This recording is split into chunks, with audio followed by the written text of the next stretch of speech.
Hi, welcome to this episode of the First Trust ROI podcast. I'm Ryan Issakainen, ETF strategist at First Trust and host of the ROI podcast.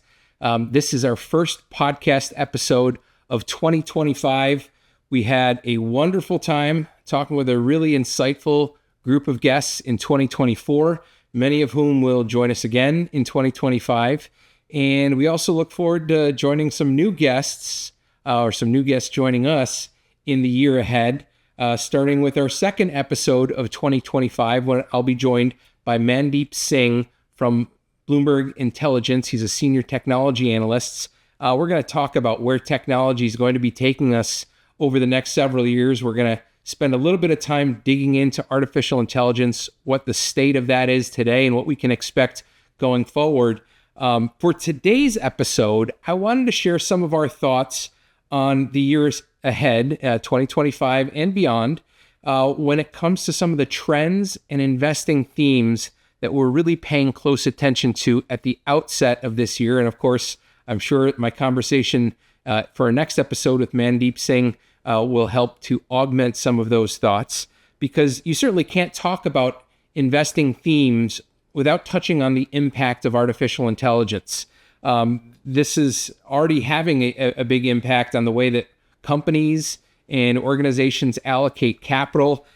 We look at the value of certain companies that provide the guts, the semiconductors, the infrastructure related to artificial intelligence, and those companies have soared over the last couple of years. They've been driven by massive growth in revenue. And of course, that shows up in the capital spending of some of the largest companies in the world. For example, we look at Amazon, Microsoft, Google, and Meta, four of the largest companies in the world. And in 2023, together, they spent something like $150 billion in capital expenditures. A big chunk of that went towards their efforts in artificial intelligence. Well, last year in 2024, that's forecast to have grown to about $220 billion. And then next year, 2025, or this year, over the next year, we expect that to grow to something like $260 billion. There's just massive amounts of money that's being invested. You take those 3 years together, that's something like $630 billion invested in 3 years by just four companies. It's really unprecedented. And what's on the minds of many investors today is, when does that growth in spend begin to taper off, because it can't continue forever, nor should it. And then the next phase of the artificial intelligence story, if history is any guide, will be what companies are able then to turn around and take some of those investments that have been made and turn that into profits. And so that's one of the things that we want to think about. Unfortunately, some of that only gets known in hindsight. Ultimately, when we think back to previous big innovations, I think about the internet early in my career. The winners in the development and the build out of the internet, we really had no idea until we had the benefit of hindsight. You think of some of the biggest companies in the world, Amazon, the $2 trillion behemoth that it's grown to. Well, back when the internet was at its birth, this was an online bookseller. We think about companies like Google, which is now called Alphabet. We had no idea how Google was going to monetize some of its search results early on, but now it's a $2+ trillion market cap. Think of a company like Apple. Apple's a $3.5 trillion market cap company. Well, Apple's iPhone and their dominance of that space and that ecosystem, it just wouldn't have happened without the benefits of the internet. And ultimately, we think that something similar will happen down the road with artificial intelligence. Unfortunately, it's really difficult to say what those ultimate winners and losers will be when we think about artificial intelligence going forward. We'll pay close attention as the winners and losers emerge, but there are certain industries where we think you can already begin to see some of the benefits, some of the investments that have been made in artificial intelligence starting to pay off. One that I have been paying close attention to is the biotechnology industry. And if you think about the drug development industry, it's a business where it takes roughly a decade to develop a new drug, something like a 90% failure rate, investment totals something like $2 billion to bring a new drug to market. It's a really difficult business, and it's one that's ripe to be disrupted and improved the productivity and efficiency by innovations related to artificial intelligence. For example, you may have seen or read about over the last couple of years, there's this machine learning program from an organization known as DeepMind. They developed this program called the AlphaFold Project, and there's been various iterations of that. And ultimately, it solved a multi-decade problem known as the protein folding problem. Ultimately, it's figuring out how amino acids form into three-dimensional shapes for proteins. Proteins are the building blocks of anything biological. And that is just a new set of information. Essentially, DeepMind was able to, using machine learning, and it was able to predict the shape of almost all the proteins known to science. And so now researchers have this library that they didn't have before, where they can look at a disease and say, I want to develop a cure for this targeted disease.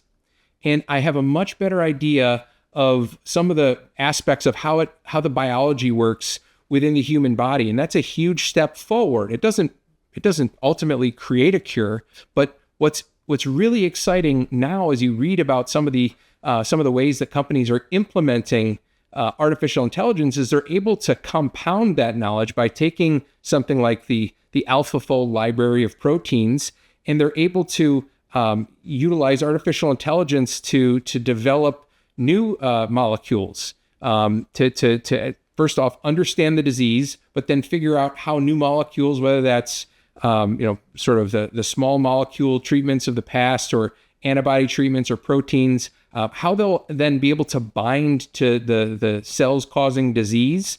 They're able to effectively sort through the various candidates that they'll introduce into drug trials to hopefully pick those that'll be most successful.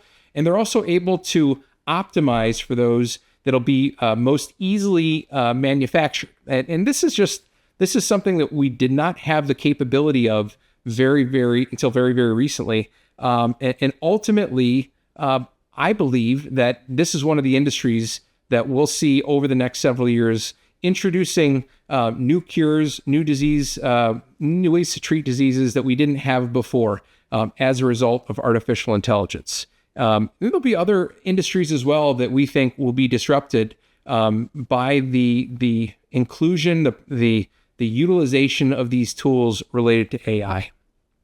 Apart from linkages to AI, though, I look at biotech, by the way, over the next several years, and it seems possible to me that one of the things that has hurt the performance of many of those companies in the last several years has been a lack of M&A deals.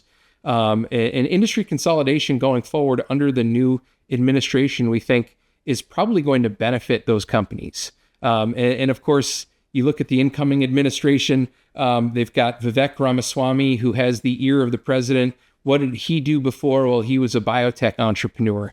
And I think maybe that goes to offset some of the other folks that have the incoming president's ear, that may be a little bit more cautious about drug development. So the biotech industry is one that we're watching closely, and we think may, over the next several years, benefit from the development of artificial intelligence. But there are other investment themes that we think that are maybe a little bit more off the radar, that are also going to benefit from what I call ripple effects of AI, or some of the second order impacts of this new technology. It's always great to participate in things that are in the news that everyone's talking about.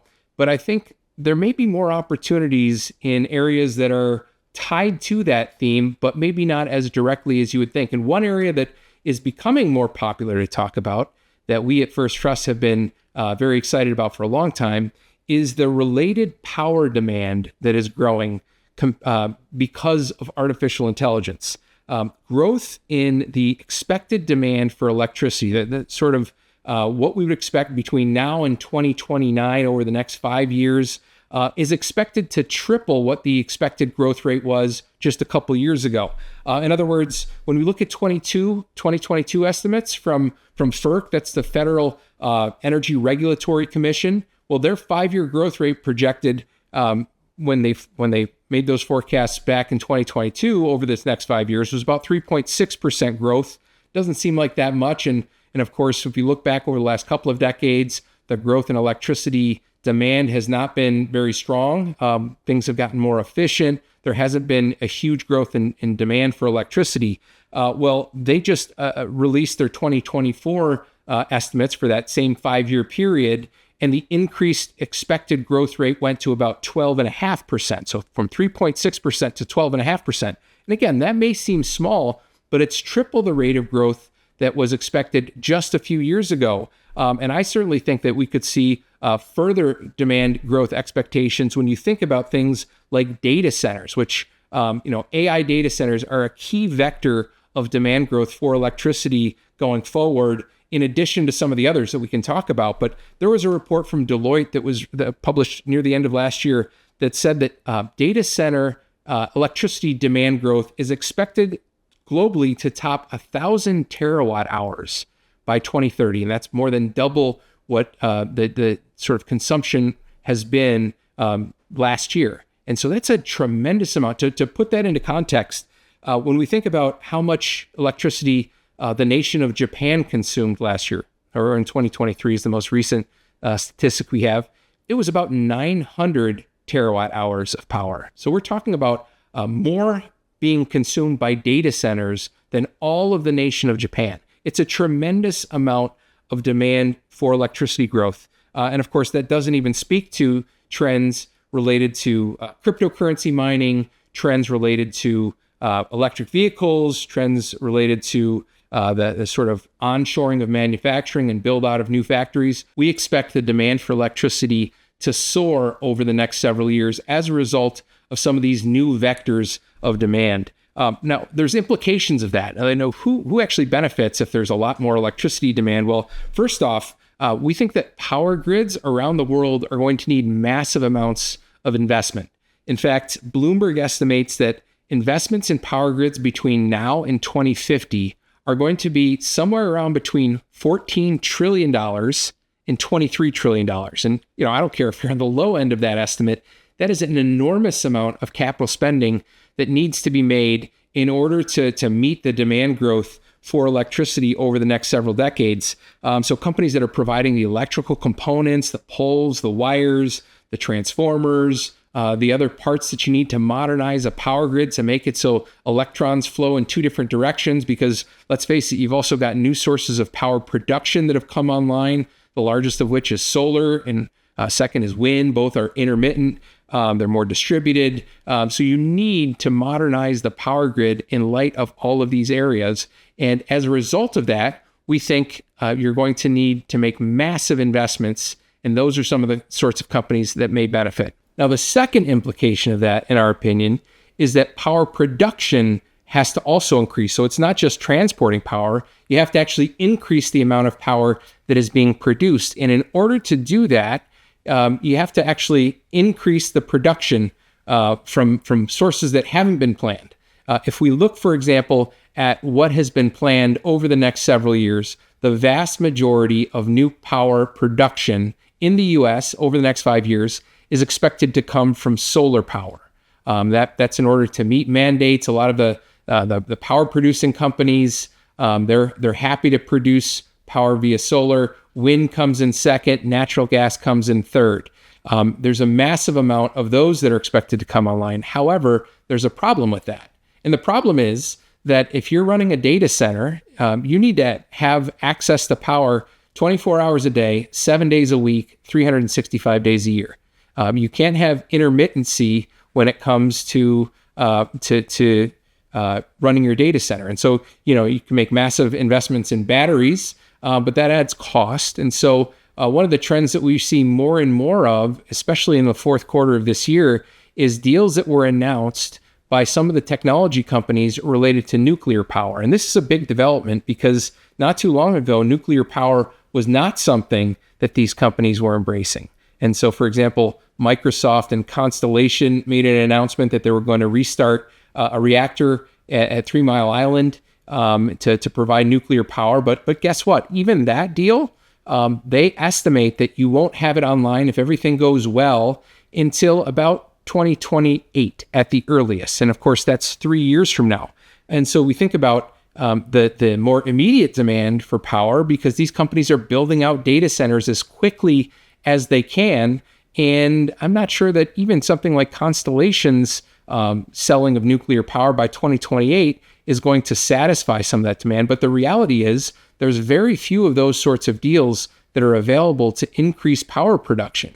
Now, you see other deals announced and agreements that have been made between big technology companies and nuclear companies for things like small modular reactors. But again, those are not commercially available yet, and they probably won't be based on most estimates until at least 2030, and in some cases, pushing back several years beyond that. And so even if you're planning to adopt nuclear power using some of those small modular reactors, you're probably not going to have them in place in time for the investments that need to be made over the next 5 or so years. And so if renewables are too intermittent to satisfy that demand, and nuclear, well, it takes too long, and you really don't have the ability to scale it up quickly, well, what does that leave? Well, you could use perhaps coal, but that's too dirty, or you could use natural gas. And one of the things that we expect over the next several years is you're going to hear more and more deals like was announced recently by Meta and Entergy, where Meta says that they're going to build a $10 billion AI data center in Louisiana. And as a result of that, Entergy is going to build 3 new natural gas turbine power plants to supply the power because, well, natural gas is cleaner than coal. It doesn't have the intermittency of wind and solar, and it's something that you can build and scale up quickly, unlike nuclear. And so, at least for the next several years, we think that some of those deals will be announced, and with them will be long-term contracts, which will benefit some of the natural gas companies, especially the companies that are transporting natural gas. We also think that some of the utility companies related to this build-out of the power grid and power production as well will benefit because, of course, if you're dealing with a regulated utility, you and I end up bearing the cost of those investments. In other words, they're able to pass along, in many cases, the cost of that of the investments that they're making. They're actually allowed to charge a rate of return based on those capital investments. And that's good if you were a utility company. So that's another area where we think may benefit as sort of a second order effect in AI. Another area that we're thinking about is this sort of theme that we saw emerge last year related to reshoring. In other words, bringing manufacturing from overseas back into the U.S. And, we look at construction spending on things like data centers. Well, it's at an all-time high in the U.S. Over the last 3 years, we're looking at a growth rate of about 44% per year. We look at manufacturing or construction spending on manufacturing facilities related to computer and electronics. Well, that involves semiconductors. And if you've seen in the news some of the announcements made by big semiconductor companies that are building new plants, well, the rate of growth over the last 3 years for that has been about 82% per year. So massive amounts of growth. And we think that there's a strong likelihood that some of these trends continue going forward. And part of the reason is because, well, let's face it, the new administration probably has more protectionist policies that they're going to put in place. At least they're talking about that. And of course, if you've got protectionist policies for imports, then there's an incentive to actually manufacture goods here in the U.S. There's rising geopolitical instability, and unfortunately, we see that growing by the day. That translates into higher costs for businesses. And again, so that's a financial or economic incentive to build out some of their manufacturing capacity in the U.S. And then there's a strategic imperative for certain key industries like semiconductors to move manufacturing to the U.S. And on that last point, that's one of the big reasons that the CHIPS Act was passed in the U.S. a couple of years ago. Of course, this is a big program that the federal government signed into law where they're going to award tens of billions of dollars to semiconductor companies. Now, one of the things that was I didn't see reported too much in the press in the fourth quarter that we noticed was that since Election Day, in last year. So really since about November 15th, there's been $30+ billion of conditional commitments for funding that were converted into final awards for the CHIPS Act. In other words, they were sort of, the Commerce Department said, yeah, you're probably going to get this money.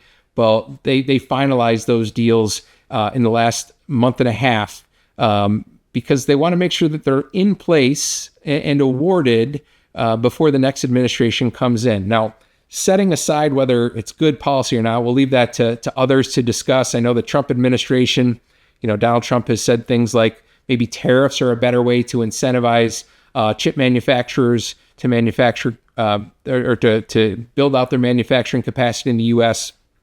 Setting that aside, this is the policy that's in place, and it's $30 billion that's been awarded. But what's interesting is that's really only a small piece of what's going to be spent in the years ahead. For example, Micron is a company that was given one of the largest awards, over $6 billion that they were awarded recently. They've announced plans to spend as much as $100 billion over the next couple of decades in my hometown of Syracuse, New York, and building new semiconductor plants.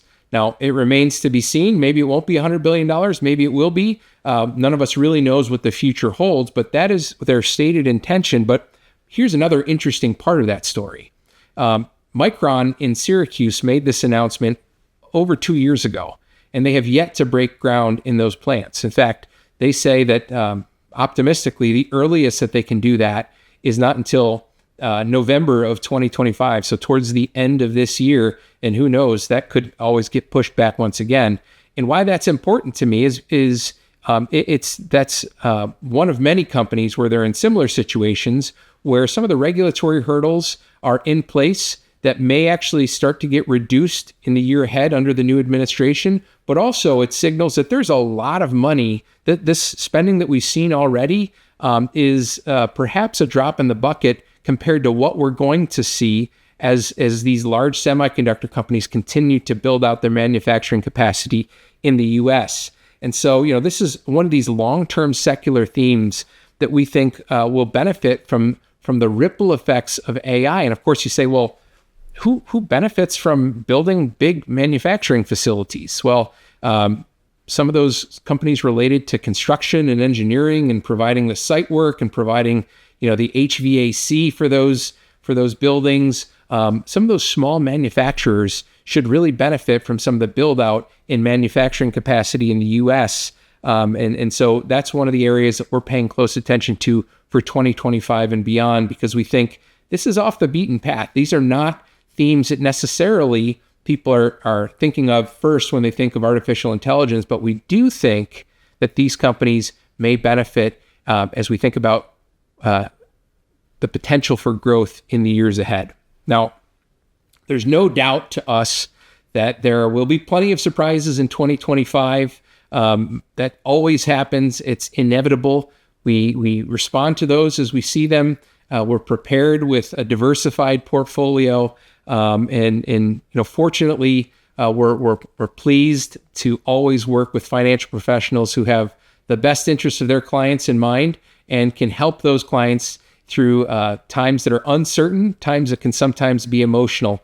So once again, we're looking forward to 2025. We're paying close attention to some of those themes that may benefit from some of these long-term secular trends that are happening in society. We're always looking for opportunities for growth in the midst of that.